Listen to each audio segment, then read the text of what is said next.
Hello everyone, welcome back to Rolling Solo. My name is Adam Smith. We are beginning part number 1 of our playthrough of the Voracious Goddess Curse from 7th Continent. And 7th Continent is right now on Kickstarter, so if you have not checked this game out, you really need to do so. I cannot wait. I've been waiting to start playing this on camera for way too long, and it's finally time, and I'm sure you guys are just as excited, so I'm really glad you guys are a part of this. I'm going to let you know at the very end of the video, I'll be letting you guys help me decide where and what we do next. So let me know in the comments below along the way, especially for that end of the video. Let me know what you think I should do next. But let's get moving into the playthrough. So we've already know that we have H.P. Lovecraft here on this particular part of the continent. We don't know anything about the continent. We know we're cursed. And we also know we have this particular clue that was given to us with this story. So if you want, you can pause, read this if you want. And then on the opposite side, we were given a really cool kind of map. And I imagine, my guess would be that we're somewhere down there at the very bottom. And we have to make our way all the way up there. And we'd have to probably get to where that X is, because X always marks the spot. So that makes the most sense. But I don't know how to actually get there, so we'll just kind of make do and see what we can do from here. So I've already got everything all squared away. We've actually got a really cool magnifying glass as well, so I'm sure this really makes things pop for you guys. The really cool reason they threw in the magnifying glass is because they have actually hidden certain things on the cards that you can see that will help you in your decisions while exploring the 7th continent. So for instance, if you take a look on the south side of this card, there's some footprints, there's some seagulls in the top left, there's jet streams to the west and to the south. So there's all kinds of things to keep your eyes out for, and always know that the game is very visual. So whatever you're seeing, especially on the continent itself, is going to be represented in a thematic storyline that you're going to be reading. So that's what makes this game really cool. Anyway, let's get started. No more chitter chatter. H.P. Lovecraft is cursed and he needs to get rid of it. The other two things that I put out, which I didn't mention during the setup, was these two cards right here, which are called the Past and Banish cards. So whenever we go through like a temporary event, for instance, or discard an adventure and exploration card, they go to the past. And then of course, if it mentions banishing a card, it'll be put here. And that's pretty straightforward. Okay, so let's begin. So we're going to start right off with me deciding what to do. Well, here's our action choices. Right now, we could potentially, where we're standing, pathfind to the north by going up this way. We could also pathfind over to the west over here, or we could try to go up this mountain area. Like, I guess we're just heading into some peak areas here. We could, I don't know what the heck's actually happening there, but basically you just go that way. I hope we don't end up falling into the river or water. That's not a river, that's probably an ocean. That would be terrible, but we can do that. So the thing is, these are free actions to do, but I'm really tempted by this one, and I'm almost kind of scared because I feel like they want you to go there and do something bad. The other action I just totally didn't even blanked out and didn't notice, was this one right here, this movement action. So this is going to let you know that you can go ahead and move. It's going to cost you 1 in order to do that movement. I believe during the rules video I might have fumbled and said that it was kind of free as long as this white thing was there. But really at the end of the day, there is a cost associated with it too. You can't just go willy-nilly running around the continent for free. So anyway, here we're going to go. I think this makes the most sense because not only is it a free action, I shouldn't say it's free action, that's a flat-out lie. It has a blue 1, so it has a blue 1 with a plus symbol beside it, so I can choose to exert myself further past using just 1 card from my action deck if I want to, but why would I? Because there's only 0 successes in order to pass. So let's go ahead and trek over this way, and I'm going to go ahead and make a check. This right here, this symbol, this white symbol, we can find that on our actions list over here. And it says it's a go see investigate action. So we're going to go see whatever the heck's on this side of the continent.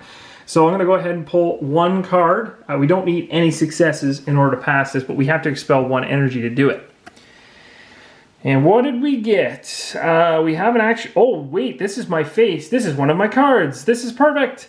Okay, so we got one of my character cards, which I don't know what the odds of that are because my deck is decently large, and I think there's only 5 of them in there from the setup, so I managed to pull 1 off the hop. That's pretty sweet. We got our success. So this is what I was talking about in the rules video when you're looking for, we just did a check to pull 1. We didn't need any successes, but if we did, this would have given us 1 success. And when I was talking about combining stars, this is what I was talking about. Some have half a star and you need to put 2 cards side by side. This is going to be really good because any character cards you can find that can go into your hand is a good thing. So anyway, so we got this card. We know that we're going to pass the check to head to this area, so that's perfect. The other thing that's really cool is we'll take a quick read at what this card does, because every time you pull a number of action cards for a check, you're allowed to keep one and put it into your hand. So, I mean, I only pulled one, so I have to keep this one, and I'm not complaining. So what I'm going to end up doing is I'm just going to quickly look down here. So we essentially found our cost of our check. We resolved it. We're going to go ahead right now and say the active player, which is me, chooses one of the skill cards and stuff like that, throws the rest back. So I'm absolutely choosing to take this one, and then we'll resolve the success or failure option of this particular encounter, which was a success. What's on this card and what's going to really matter for me later, now that it's going into my hand, is its abilities. It says here, the following effects applies as long as you have this in your hand. Well, I do now. So if I ever do an action with a prey symbol or I sleep, during the consequence step, which happens to be of the action resolution, the sixth step down, or the sixth step down in the process, if the action is a success, so if I successfully do my praying and my sleeping, you may take all of the curse cards in the discard pile and shuffle them back into the action deck. Wow, that is hugely, hugely helpful, because as you guys know, if we have any discard... wait. Hold on a second. Is that a good thing or a bad thing? If the action card is a success, you may take all those curse cards in the discard pile and shuffle them back into the action deck. That's really weird. I don't know if that's a positive or a negative. It's good. Oh, you know what it is? I think it's because H.P. Lovecraft, what he likes to do is, because he's a little bit of a twisted individual based on his character card, he has the ability to use curses to his advantage to allow him to get successes. So basically what it's allowing you to do is use the curses to your advantage, which is very thematic for H.P. Lovecraft. My apologies. That actually makes sense. I was kind of sitting there saying, what character would want to be adding curses back into their hand? It's this guy, because, well, he's crazy, and, well, he's amazing, but he's crazy, so it's going to be awesome. So that actually makes sense thematically. So we're going to go ahead and put this in our hands, so we'll put that down below, and we'll remember that that's there to use. We now are going to go ahead and resolve the consequence step of our action resolution by pulling the 005 card, because we successfully encountered that. So we're going to come here to our cards, and we're going to look for that 5. We're going to keep on going through the cards here, and it might be quite a ways back. Oh, that was fluky. Wow. Okay, so I hit 5. Is there anything behind it? No. So there's one green. That's the one I'm pulling. Okay, so we go ahead and reread the text on it. You stand before a nearly 50-foot high rocky peak. Okay, that makes sense. We literally are beside that peak, and here we go. And this is what we have. Okay, so what we're gonna... Oh, interesting.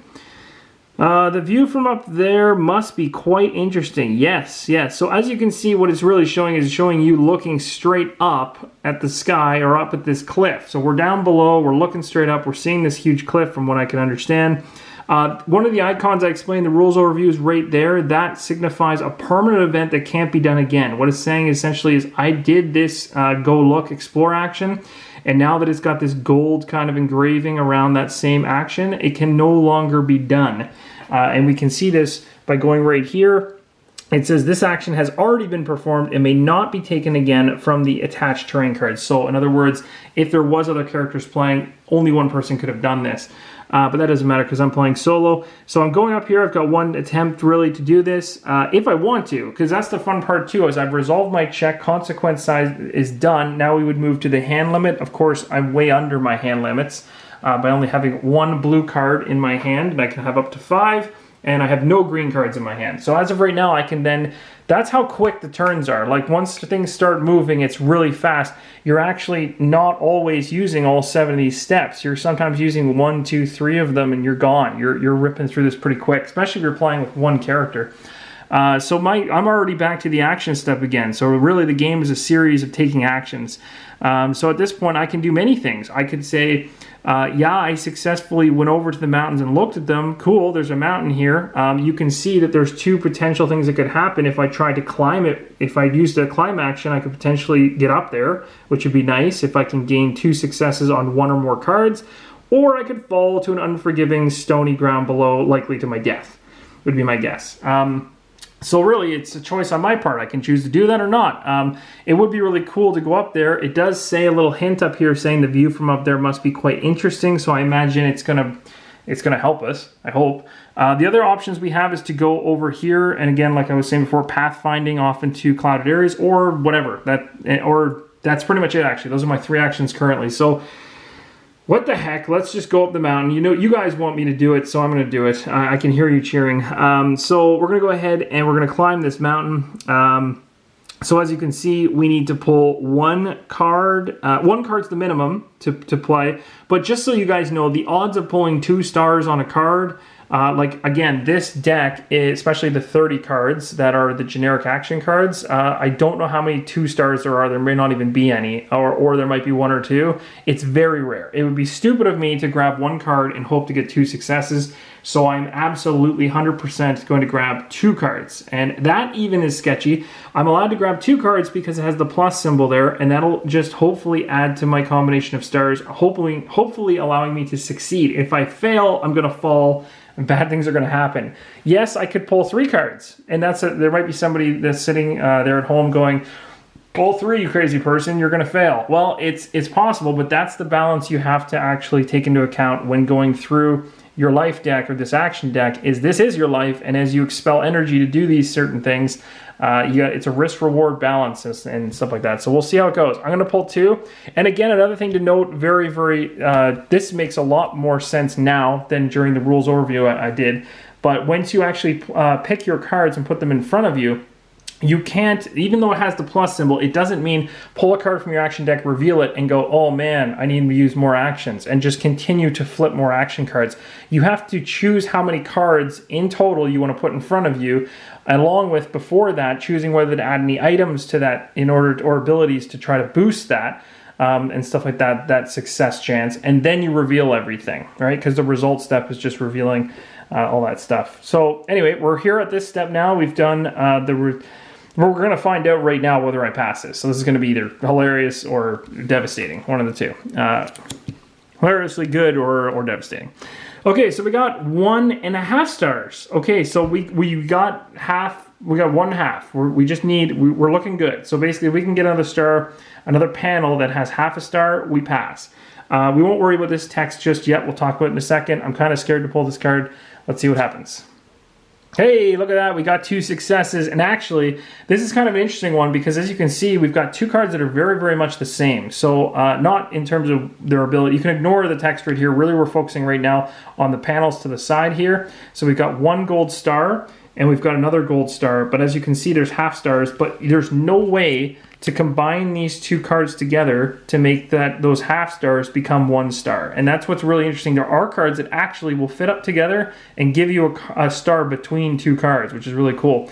But I got lucky enough to get 2 full stars, which is exactly what I needed. So at this point now, my next thing to do before we resolve the actual action we were taking, which is climbing the cliff, although we know we succeeded it, is to now choose which card I want to add into my hand. And I've got 2 different options here, and this is where looking at what's on the base or the body of the card really, really comes into play. So we have 1 card here that says Think. It says we can take an action if we have this card in our hand, which again, if I choose this card, we'll have it in our hand, to either think or compose. That's what that action is. We randomly can take up to 7 cards from the action deck, which is this giant deck right here. And you may add 1 of those skill cards to your hand and must shuffle the other cards back into the action deck and or the discard pile you choose for each card, then discard this. So that's actually really cool because you can go hunting. Say, for instance, we wanted to get another one of H.P. Lovecraft's character cards, which is in there. And again, they're very powerful. So maybe that would be a cool thing to do or something that makes sense. The other thing I just noticed is the word Serenity. So this is another thing to really keep an eye out for when you start having choices between cards, because you may have a character ability that uses it, like mine does. H.P. Lovecraft has something that says, during the result step of an action you are involved in, you may discard one card with the keyword Serenity from your hand or your inventory in order to apply the following effect. Each curse or each revealed curse card is worth a star. Normally curses are worth nothing. It's a failed result check. So being able to just in the result step, which is at the end of everything, so that's actually really good. That's when you're revealing. So that's like an after the fact. That's like abnormal because normally, like I said just a few seconds ago, you got to put your cards down that you're choosing to do, flip them over. This ability would allow me to actually go ahead and discard a Serenity keyword card in order to just gain successes if I happen to pull any of the curses in that check. That's really handy. So that's this card. Then over here we've got another one that says forewarned is forearmed. And it says you may discard this during the result step of an action you are involved in. Oh, that's very similar to what I have with this one now. In order to apply the following effect, 1 gold star. So really, they're the same. They're the same essentially. The only difference being I have to discard this in order to do it, blah, whatever. Basically, I literally got the exact same effect, and it's probably more so for the fact that I have the H.P. Lovecraft ability that makes this one turn into something very similar to this one. So at the end of the day, I'd rather take this one because maybe having the Serenity just keyword is more important in the long run. I don't know. But the other thing that it does allow me to do is it gives me something different to do. Technically, this card can be used for two things: this ability or discard the card for a success. So I'm going to take this one. So I guess this one actually is better than the other one now that I think about it. So we'll take this one and it gets discarded. So now this one will go over into the discard pile. So there's one card that I'm not getting back. Okay, so we successfully went up the cliff. So now we're going to go ahead and take a look at the success area of that card. It says that we're going to take 26 and then discard this card. So this card, when it's discarded, is going to go into the past. So it's going to be just chucked away. So that'll be interesting. So let's go ahead and grab 26 from the pile. See if I can do this relatively quick. And there it is. Do we have any other 26? So you always want to check to make sure that you're taking, especially if there's only one, you're okay. But if there's more than one, you want to make sure you're taking the greens before the golds, as always.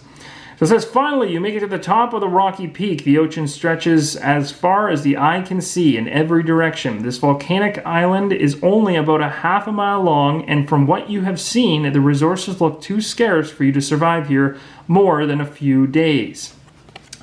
So we're going to flip this over, and we've got ourselves a time or temporary event. That's what that means. So that little symbol in the top left is just a temporary card. It's just we're gonna basically resolve it, and then it's just gonna disappear. So that's pretty much that.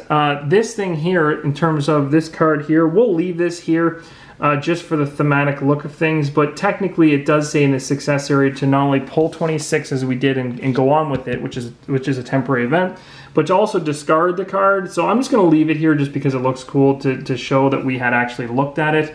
But normally you would get rid of it. I'm just going to leave it there for the fun of it right now.